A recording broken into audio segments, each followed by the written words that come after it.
It is officially the middle of summer. It's hot and sunny outside. The days are lovely and long. John, what do you reckon? Well, I'm well rested, so let's talk a little bit about barbecuing. Edible Valley Podcast, Midsummer, let's go!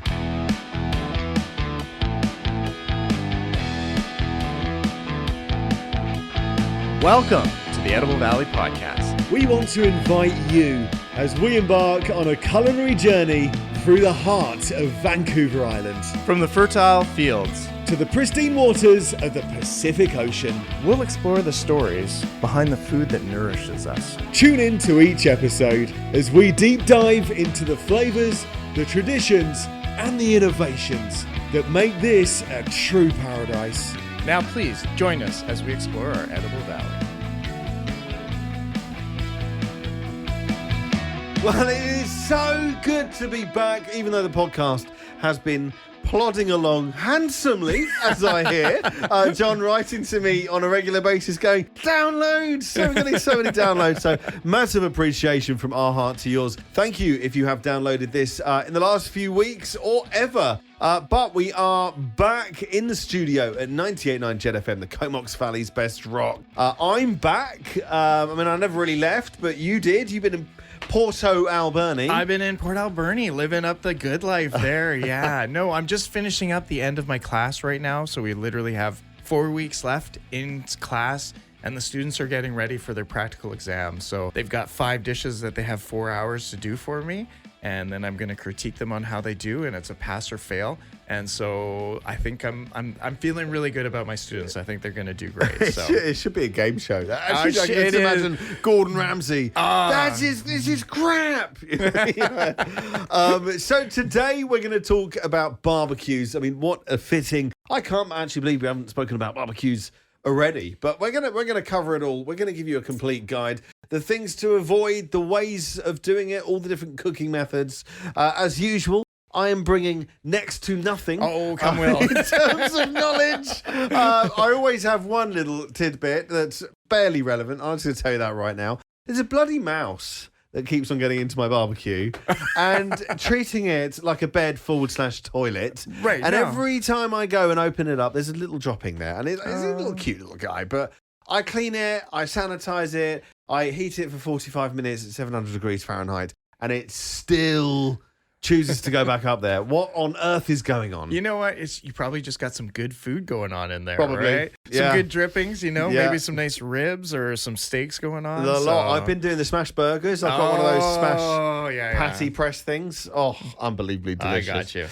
So let's jump straight in then. Barbecues. Well, I was thinking, I always love about connecting with food. And what is better than this time with the beautiful weather, the sun out there, is actually sit down and just get together with some friends and family, whether you're doing a potluck or whatever, but everything just goes all around that beautiful barbecue. Yeah. So you can get it nice and hot and then just throw your favorite ingredients on there, right? I love it. It's like the way you describe things, it just makes me hungry. Well, and you just want to be with your friends and family, right? And what a better absolutely. choice, And the two things that come to mind when you speak, first of all, you mentioned this, cooking with fire. There's something about it which is very, very seductive. And then eating outside. That's the other thing. I mean, what a combination. Exactly. That's exactly what I'm shooting for. So I thought about it, and there's so many different options out there of where you can go with for buying the right barbecue, right? I love that you're starting right from the top. Now, is it a good idea to buy the cheapest one you can possibly find? You know what? I always say invest in what you can afford, Okay. right? And then there's lots of options, right? You can talk about the major ones. We've got gas, Yep. charcoal, right? Which are some nice pellet. There's the old green machine, the old Kambu ones, right? The big cylinders. Those are great ones. But even then, if you can only get a nice, good electric barbecue is even nice just to be outside in the weather, right? Of course. Now, we bought one a few years ago. We got the cheapest one, and we haven't really found a reason to get rid of it. But we actually couldn't fit it in the car. And as we live about a mile from Home Depot, we decided hey, William, you can just walk home in the blazing heat with the barbecue. So if I ever sell this barbecue, I think I legally have to tell people it's mileage. It's mileage, which is kilometers, yeah. But, there's so many great options with working with the different types of barbecue, right? You're going to get different flavors, different textures.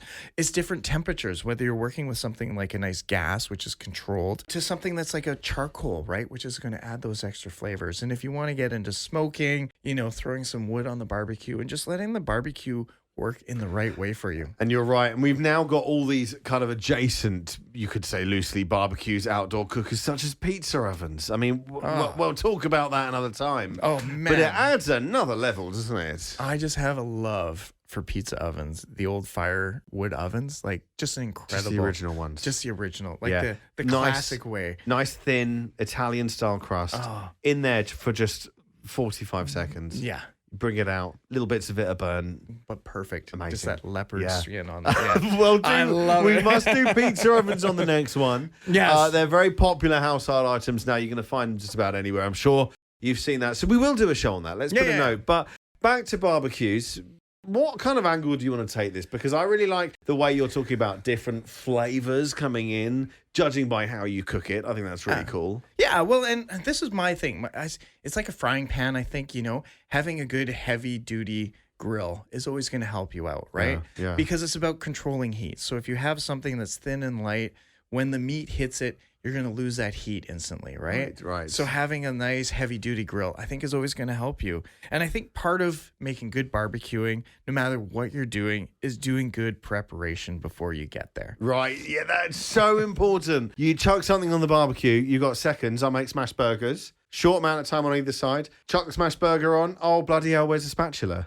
What are you going to do? Well, that's it. You probably, unless you know exactly where it is.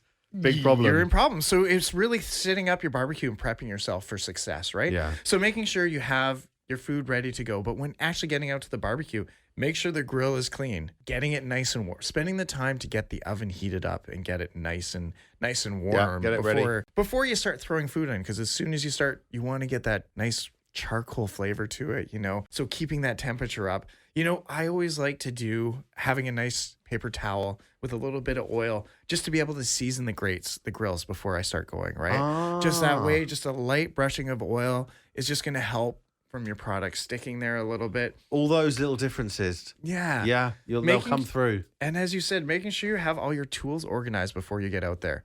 Because when you don't have that flipper and that burger's ready to go, what do you do? Well, and you need it all. I mean, we're just talking the most rudimentary. We're talking a burger here. In your mind, I think you've got more than that. But, you need everything there. Have you done the buns? Are they chopped? Have you got the mayonnaise on? Have you got the cheese ready to chuck on the burger to go on the grill? Because you've got to eat these little buggers pretty quickly when you take them off the grill.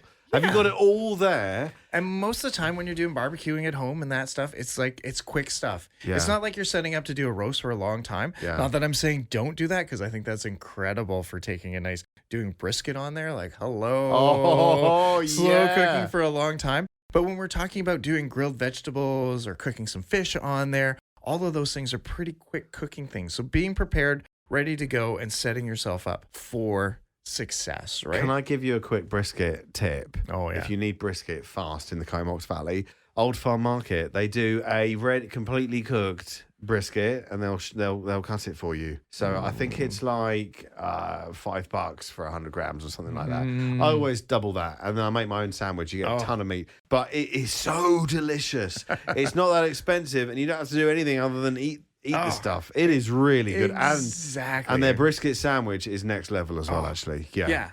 And that's the other thing I was thinking about when we're talking about brisket, setting up the direction of how you're cooking it. So whether we're going to do a direct heat or indirect heat. Right. So when I'm talking about that, the joys of a barbecue is that you can create a circle of heat going through there by having one temperature higher than the other side. So the heat rises on the one side and then rolls over and cools on the other side. Okay, so that is mental. Yeah. So when you're doing one side is more than the other. Yeah.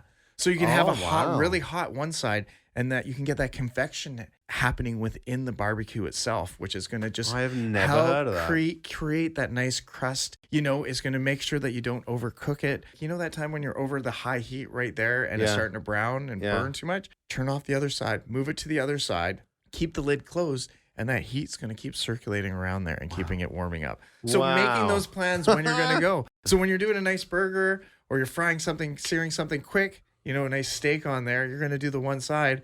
But if you want to get that temperature, you don't want it rare, maybe you want it a little more medium, you know, transfer it over to the other side and just let it slowly cook. You're just going to get excellent, beautiful flavors out of there. Thank you for that. That's great tip. Right, next. Well, let's get into a couple like grilling tips, like something that I like to work with. And we're talking about like with this one is like using the temperature, not time, right? So thinking about how your temperature is going to affect things and not worrying so much about how long it's on there. Okay. I always say like having, and this is life-changing, and it's really changed my cooking style. And some people will knock it, but I'm saying having one of those instant read thermometers and learning your temperatures is a life changer. Yeah. You know? Yep. Like My one's broken and I hate it. Yeah. I always think I'm going to make a mistake here and I'm going to know about it the next day. Yeah. Yeah. So this is one, like, yes, you could, there's a touch test to figure out a rare, medium well. I'm not going to get into that today. But then there's putting your thermometer in there and just hitting those temperatures that are just absolutely perfect, right? Yeah. And then, you know, we always want to make sure that when we're cooking, we're not constantly flipping. Get it in there, let it cook for a bit. I'm always this with my students too when they're cooking in a frying pan. And the first thing they want to do is they want to flip it over to make sure it's not burned. I'm like, just turn the temperature down a little bit, let it sit, let it work its magic, create that nice caramelization before you flip it over. You know, putting nice grill marks is so easy if you take the time, making sure you have a nice hot spot on the grill, nice and seasoned, you know, putting that meat down there, letting it cook, making sure it doesn't stick, like just pulling up a little corner, but keeping it there so you get that nice golden charcoal mark through it, and then just picking it up, doing a little 45-degree angle, turn, and then putting it down. You're going to get a perfect looking steak every time. So this is, you know, like, and sometimes you want to move it to a little bit of a hotter spot to get that new sear on it. But just taking those things into consideration, we're going to make some amazing food for you. What else have I got for things here? I always want to say, wow, this is a tough one. Going to hurt you a little bit. But letting the meat rest. I mean, that's amazing. That's what you do. I know. But even not for burger, we're talking steak. Everything. Really? All proteins. Just giving them, depending on their thickness, is how much time you should give them to really sit there. Basically, because all those juices and all that flavor that's inside that meat there, it gets forced out. It gets out of the cells, right? Yeah. And you've seared it. It's all locked in there. Letting it rest lets those cells absorb some of that moisture again. So that flavor goes back into it. So if you've ever cut into a steak and it just bleeds out everywhere, it's because those juices haven't had a chance to absorb back into themselves. So that's just going to make it that much more flavorful and just that much pleasure. So are you moving it to a cooler area of the grill, like one of the higher levels? You're taking it off the grill, wrapping it, you know, is quite fine. Maybe putting a piece of tinfoil or raising it to the higher level on your barbecue. And a few putting minutes. it aside, just leaving it for a few minutes, you know, before you actually cut into it. It just gives that chance for that meat just to reabsorb everything. Okay, noted. And, oh, man, I'm getting hungry here. I don't know about... I was just thinking, can I have my Saturday... This Sunday night, by the way, we're recording this. I was just thinking I might have my Saturday night food again. Oh, yeah? Because, absolutely. This sounds really good. Yeah. Well, I'll admit that yesterday when we had a little bit of rain, which is something we needed here because it's getting dry out there. Yeah. And so, you have to be a little cautious being out there right now with this dry. So it's beautiful to have this rain. I pushed the barbecue out on the deck there, and we got frying up some burgers and some vegetables. So it was a nice time. And I was thinking, you know, like, it's so great. And this is something none of us have enough in our diets, and we're so lucky here on Vancouver Island to have such an abundance, but of great vegetables. Yeah. Right. Heading down to our farmers market. Yeah. Hitting any of the markets around here, any of the major grocery stores. There's so much great produce coming in here. So hitting up some of those things. So I think like stuff like corn is like next level this time, you know? Absolutely. This time of year for corn, and it's local. I mean, even at the Comox Valley Farmers Market, when do they do the free corn? Yeah, that's coming up pretty quick, actually. Yeah, that is. Yeah, and that's an amazing thing. Yeah. A little bit of butter, a little bit of salt. You're just done. Just done. Grilled on the barbecue. Yeah, that sweetness coming through. Yeah, and of course, if you leave your window out near a good farm here or there, you know, you may find a zucchini sitting on the front seat of your car, right? Now, nothing better than thinly slicing some nice zucchini, marinating it, throwing it on the grill. It comes out so well. And then, of course, like having asparagus is a great one. Roasted red peppers, can we go wrong with that? All of these are fantastic. Grilling on a off some barbecue, tomatoes. I even like to throw down, some nice lettuce. Like Yeah. grilled romaine Yeah. lettuce, radicchio. Like the gems. Yeah. Yeah. Sear them down Halve them on the. What is that on the grill? Like the little bit of char, a little bit of burnt on there. It's beautiful. Next level, right? Yeah. So we've got all these great vegetables, and then let's talk about other local ingredients that we have here for barbecuing, right? Local beef. I mean, how can you go wrong with your smash burgers on there? Yeah. Even a nice big fat juicy burger at this time of year is just something about that out in the out there. Yeah, and then would you go for medium or lean? This is a question a lot of people debate over. Right. Well, here's my belief in this. Yeah. And it's not healthy, but fat is always flavor. Yeah. So I've never really gone for a lean burger, even though it can help hold it together sometimes a little bit more. But I just love the fat. I completely agree with you. It's got to be medium. Let's do it. You're not doing it for health. Enjoy yourself. What? And then we're in such a beautiful area. The next day, you grill off some salmon. Job done. You've got your wild salmon. Wild salmon is always a hit. Lucky here being on the island, cedar plank salmon is one of my absolute favorite. Soak those planks in the water, throw the salmon on there with your seasoning and spices, maybe a little citrus on the cedar plank salmon. Oh, it's just, you get that beautiful aroma off the cedar. Now, remember when I used to live with you during the pandemic? Yes. And I ran that dog. The dog's name was Lady. And I went out every evening about 7 o'clock, and we were all really fit at that time, so I was running and walking with her. And I'd see this guy, and it was a pandemic, so people were a little bit more social. The end of their driveways, saying hello to everyone. So there was this gentleman I saw, probably in his 50s, and I'd see him every day. I was like, hello, mate, how you doing? As I walked right past him, well, wait a minute, I've got something for you. And he just handed me a freaking fish. And I was like, what? Yeah. And he said, yes, you can have it. And I was like, well, thank you very much. And I thought it's like a traditional Canadian thing. Like, hello, nice to meet you. There's a fish. It's an What island do thing. I bring to the party? There's some chips. Let's eat it together. He was a fisherman. Yeah. But that fish, he had caught it. Yeah. Just the freshest. I mean, as you say, next level. Yeah. When someone's caught it, when it's fresh, if you're getting it from down on the docks at Comox Harbour, somewhere like that, Yeah. you're really getting a different animal entirely. Yeah. It feels like it. If it's Icelandic from Costco and frozen, it's not the end of the world. Yeah. If you can get it from the docks, do it. Oh, local sockeye salmon here is definitely one of my favorites. So, yeah, I just somewhere in my heart, I just love that fish, and I've spent many years cooking it and definitely winning with it. So, what are some myths we can talk about? Oh, I can't think of any. Tell me a myth. I always like the things that bigger flames aren't better. Okay, I can imagine that will be true.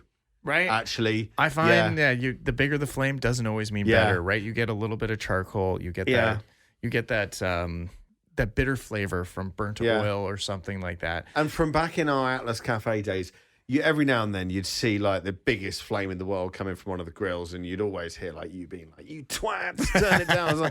And so that's when I kind of learned, okay, this isn't the best idea, but it feels fun. It looks fun but oil burning is not a good thing, right? It's bitter, it's sour, it's a carcinogen, so it's not good for you healthy-wise. So keeping the oil down is always a big thing. Yeah. So maybe controlling those flames there. Yeah, you little know flames. what?